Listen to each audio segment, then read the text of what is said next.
years, in our existence of PhilStages for 25 years, we have thought of giving back to the community.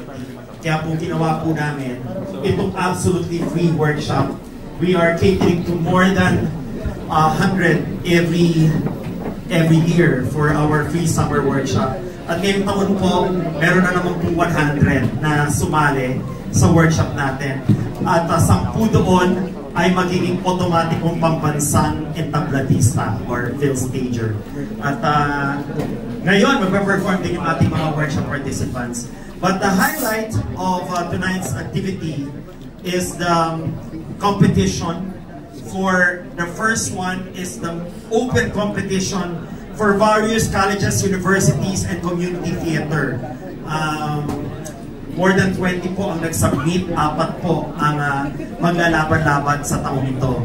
For the Stagers Division, which is the second main competition, we will be seeing our students from the writing and directing workshop. And they're all auteurs. When I say auteur, they are directing their own text. So later we will see also some of professional actors in stage, film, TV. They will be acting for our Stagers Division. So, guys, are you enjoying? Nag-enjoy ba kayo? Yes! Sabi sa akin ng kaibigan na si Anton Juan, ang ganda raw ng setup, para raw tayong tavern. Di ba ang saya? Because this is one concept that, well, this is not the first time that this is happening. Kaya lang, as a theater practitioner, most especially when I was the stage manager in New York, ang laging defiant ng manonood ay Pinoy.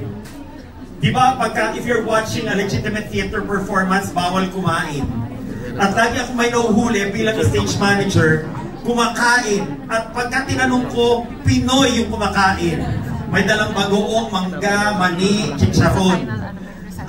Kaya sinabi ko, Filipinos are always defiant. Kaya kung ayaw ninyong tumigil kumain at uminom, ibigay ang hilig ninyong lahat. So you will be seeing a legitimate performance tonight, but I hope you keep on ordering. Ha? Huwag sanang naku, yung mga tubig lang ang dala nyo pa yata yan. Galing pa sa ibang lugar yan. Umorder kayo, ha? Tulungan ninyo, feed the artist. Kasi yung lahat po ng kikitain dito ay ginagamit ng ating mga facilitators for our free summer workshop. So, we will be introducing our distinguished board of judges na sobrang, diba? Ang bigat! Ang bigat! Palakpakan naman natin sila! My God!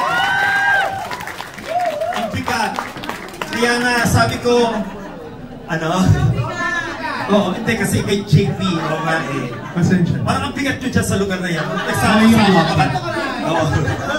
Katabi ko pa si Sir. Okay, pero mag-i-enjoy tayong lahat, pero kung pwede, susundin pa rin po natin ang rules of theater, ha? Wala pong, kahit na may malasing, yung mga malalasing, may bouncer ba tayo tonight?